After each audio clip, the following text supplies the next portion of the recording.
Hey guys, and welcome back to the channel.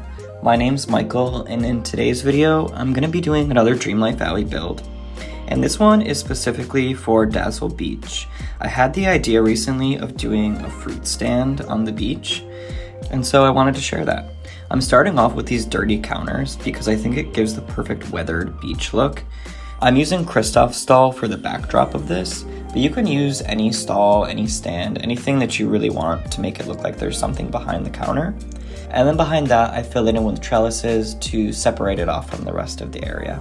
Of course, on top of the counters, I had to put some coconuts and some fruit, and the blender, of course, because that's how you're gonna make your smoothies for the fruit stand. The rest of this build is pretty much just filling it in with some different underbrush, different rocks, and trees, which you can do to your liking however you want, or however you want to create a space around the fruit stand.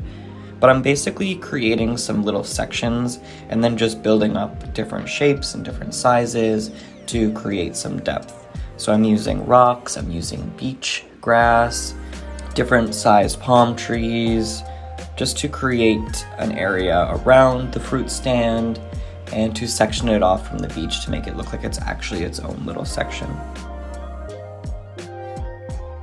But I really encourage you for a build like this to kind of just play around and have fun with whatever you do, because the surroundings of it are definitely important, but it's going to be different for everyone. Everyone has a little bit of a different style. So it's kind of just having fun playing around with the different grasses and the different rocks and trees to create an area that you feel fits the aesthetic that you want to go for. One thing that I found that is really helpful is basically using rocks to create a little bit of a pathway. I wanted this to definitely feel more natural because I feel like most beaches are natural and a little bit more rough around the edges. So I wanted it to feel a little overgrown, and I wanted the path to feel a little bit messy, but still keep a general sense of flow and direction. But again, I really just encourage you to play around and see what works best for you and see what you like best. I also tried putting down different paths, but I ultimately decided that I liked the natural look of just the sand, and the paths just made it look a little too clean and a little too polished for what I was going for.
So once I built up the different furniture pieces and the trees and the bushes and rocks and created some depth around the actual fruit stand, I thought it was looking pretty good.